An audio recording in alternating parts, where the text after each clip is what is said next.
एक कहावत होती है, आह को चाहिए एक उम्र असर होने तक।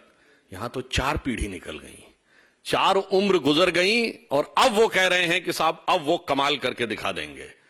परंतु मैं ये बताना चाहता हूं कि जितनी भी बातें उन्होंने कहने का प्रयास किया, तो मैं 2-3 तथ्य आपके सामने रख देता हूं। जो उनके विद्वान लोगों ने कहने का प्रयास किया है, वास्तविकता यह है कि अगर आज महंगाई की दर और बेरोजगारी की दर देखें तो 5% के आसपास महंगाई की दर और 3.1% के आसपास बेरोजगारी की दर है। मैं कांग्रेस के लोगों को ध्यान दिलाना चाहता हूं, पिछले 50 साल में, in the last 50 years, the years which are having the lowest rate of inflation, 2017 3.33, 2019 3.73, 2004 3.77, 2001 3.78, 2003 3.81, 2018 3.94, 2000 4%, 2005 4.2% और इस समय 5%। 5% के नीचे की जो लोएस्ट टॉप 10 है, उनमें से 8 या 9 वर्ष हमारे शासनकाल के हैं। यह हकीकत है। अब यदि आपसे पूछा जाए कि हाईएस्ट ग्रोथ रेट के जो टॉप 10 हैं ईयर्स, उसमें वर्तमान समय में हम G7 कंट्रीज में, G20 कंट्रीज में हाईएस्ट ग्रोथ रेट के साथ हैं। परंतु उसमें भी यदि देखा जाए तो भारत में पिछले 10 वर्षों में, पिछले 50 वर्षों में 2021, 16, 15, 4 और 3 यानी अधिकतम हमारे कार्यकाल में हुआ है। अब यदि आपसे पूछा जाए साहब निगेटिव ग्रोथ रेट कब रही है, हाईएस्ट इन्फ्लेशन कब रहा है, तो 1974 में 50 साल पहले 26% रेट ऑफ इन्फ्लेशन रहा है। महंगाई की दर 26% और विकास दर जानते कितनी थी? 1.19%। विकास दर 1.19%, महंगाई की दर 26%। और पिछले जमाने में जितनी बार 10 से ऊपर महंगाई की दर रही है, वो केवल हमारा 2020 का दौर छोड़ के सबको पता है कोविड का दौर था, उसमें निगेटिव ग्रोथ रेट रही है क्योंकि पूरी दुनिया में लॉकडाउन था। इसके अलावा जब जब निगेटिव ग्रोथ रेट रही है तो कांग्रेस के शासनकाल में रही। इसलिए मैंने कहा ना, जिनको 4 पीढ़ी तक मौका मिला है, जिनको इतने लंबे समय तक मौका मिला है, उन सारे लोगों का अब यह दावा है कि साहब अब हम कमाल कर देंगे। और फिर देखिए कितनी मजेदार बात वो लोग कहते हैं और कैसी कैसी चीजें करने का प्रयास करते हैं। अब देखिए साहब, आपने कांग्रेस के मैनिफेस्टो में देखा होगा, ये वाटर मैनेजमेंट के ऊपर ये फोटो है। देखिए इसको जाके आप चेक कर लीजिएगा, ये न्यूयॉर्क की बफेलो लिवर की है। अब देखिए, मुझे लगता है कि अभी तक उनकी सोशल मीडिया चेयरपर्सन के अकाउंट से किसने ट्वीट कर दिया था तो पता नहीं लगा पाए, पर उससे बड़ा यक्ष प्रश्न हो गया है, ये फोटो कौन भेज रहा है विदेश से। मतलब ऑन द लाइटर नोट मैं कहना चाहूंगा, बफेलो शब्द को हिंदी में भैंस कहते हैं और हिंदी में कहावत होती है अकल बढ़िया भैंस। तो मुझे लगता है उतनी अकल भी किसी ने प्रयोग नहीं की है इनको करने के लिए। अब आइए साहब, इन्वायरमेंटल क्लीनिनेस के ऊपर ये फोटो है और ये जानते कहां की है? The most favoured and sort of destination of चिर युवा of Indian politics, Rahul Gandhi ji का, थाईलैंड के। अब आप ये समझिए, महत्वपूर्ण बात यह, इसका अर्थ यह हुआ कि अभी तक तो वे कहती थी कि उनके अकाउंट्स कौन कौन हैंडल करता है पता नहीं लगता, कौन आके कर देता है। भाई ये तो मैनिफेस्टो में कौन कौन कर रहा है ये तो पता लगना चाहिए। फिर आपको यह भी ध्यान हो, आज उनके अध्यक्ष आदरणीय खड़गे जी ने कहा कि जब कांग्रेस को हाथ में सत्ता मिली थी तो एक सुई भी नहीं बनती थी देश में। यही बोला था ना आप सबने, और ये तो उनका बड़ा चिर परिचित डायलॉग रहा है, और हमने रॉकेट बना दिया। वैसे पहली बार इंटरमीडिएट रेंज बैलिस्टिक मिसाइल तो हमारे जमाने में बनी है, ब्रह्मोस, मगर कोई बात नहीं, रॉकेट बनता था।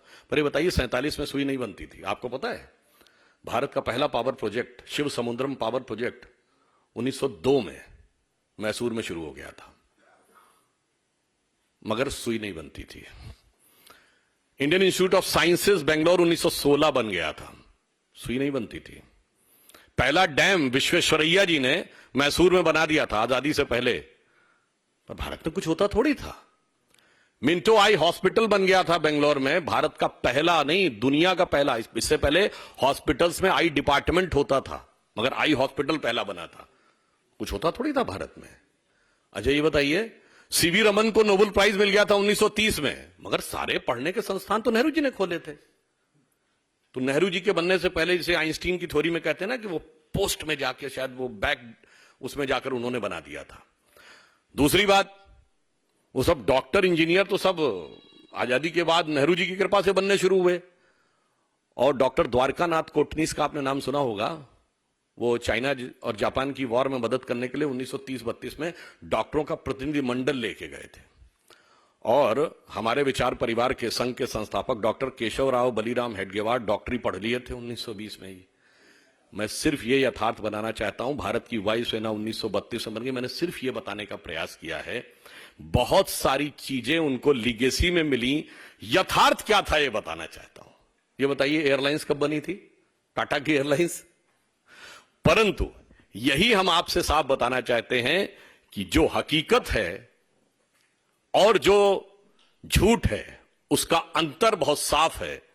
तो कांग्रेस ने तब तक लोगों को भ्रमित करने में सफलता हासिल की जब तक मीडिया स्वतंत्र नहीं था, साक्षरता की दर कम थी, संचार के साधन बहुत प्रबल नहीं थे। मैं पुनः ये बात कहना चाहता हूं, जब भारत की साक्षरता दर 50% क्रॉस की है तब पहली बार हमारी सरकार बनी है 1998 में। जब 60% पार की है तो मोदी जी के नेतृत्व में हमारी स्पष्ट बहुमत की सरकार बनी है। अब 75% पार कर रही है तो हम भी 400 पार जाने की तरफ आगे बढ़ रहे हैं, क्योंकि अब झूठ का मुलम्मा चढ़ाना पॉसिबल नहीं होता है। अब मैं इस पे दूसरा बिंदु बताना चाहता हूं, आपको ध्यान हो। खड़गे जी ने कहा कि हम 1 लाख रुपए देंगे सब महिलाओं को।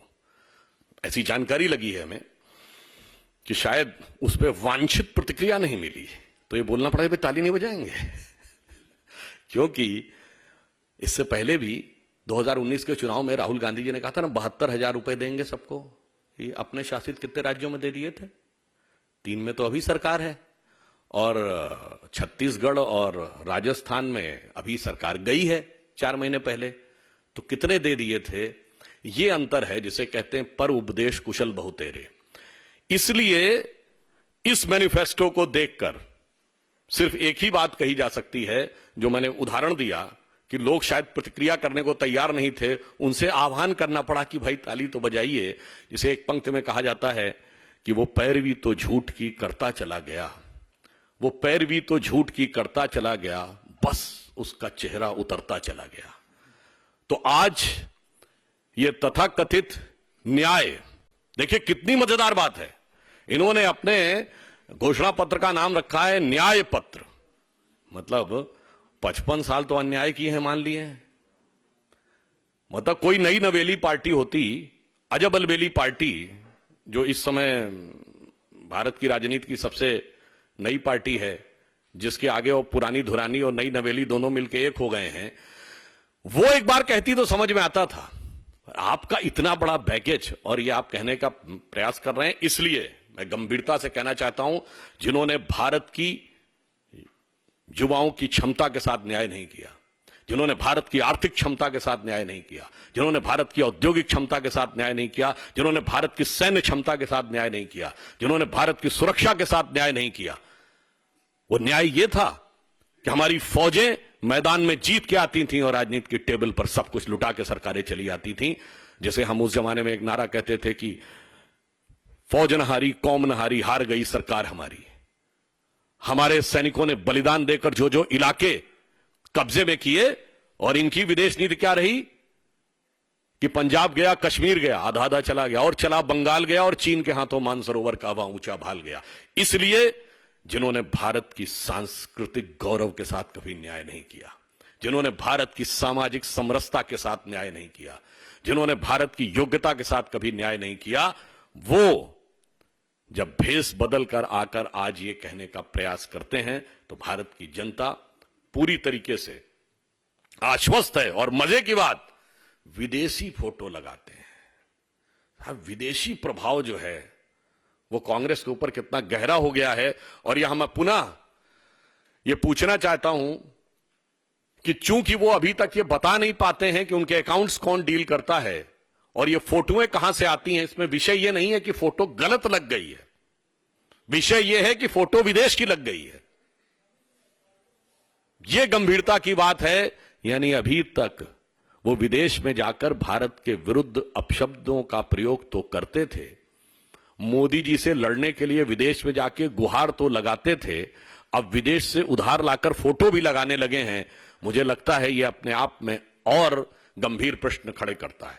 इसलिए हम स्पष्ट रूप से कहना चाहते हैं कि एक तरफ है हमारे प्रधानमंत्री श्री नरेंद्र मोदी जी के जांचे परखे खरे नेतृत्व में एकजुटता, श्रेष्ठता के साथ हर गरीब को न्याय देता हुआ, विकास के नए पथ पर ले जाता हुआ, सुरक्षा को सुदृढ़ करता हुआ और राष्ट्र के गौरव को बढ़ाने वाला एनडीए गठबंधन, और दूसरी तरफ आपसी अंतर्विरोधों से भरा हुआ, एक दूसरे के प्रति अविश्वास से भरा हुआ, केवल निजी स्वार्थ के आधार के ऊपर एक दूसरे को मात देने की भाव से आकर खड़े हुए, अपने अपने परिवार और भ्रष्टाचार को आने के लिए खड़े हुए भ्रम से भरा हुआ एक गठबंधन। तो ये भ्रम का, झूठों का पुलिंदा और दूसरी तरफ भरोसे की गारंटी। तो मोदी की गारंटी जो भरोसे की गारंटी है और भ्रम का पुलिंदा जो उनके बयान से लेके और फोटो तक दिखाई पड़ रहा है। देश की जनता, विवेकपूर्ण जनता इसके ऊपर सम्यक विचार करेगी। और मैं ये कहना चाहता हूं, जो कांग्रेस की फितरत रही है, आदत रही है, शरारत रही है, उसी के अनुरूप उन्होंने एक बार फिर भ्रम पैदा करने के लिए ही इस प्रकार का मैनिफेस्टो दिया है, जिसमें से एक भी चीज ना उन्होंने केंद्र में रहते हुए कभी पूरी की, ना राज्य सरकारों में रहते हुए पूरी की है। धन्यवाद।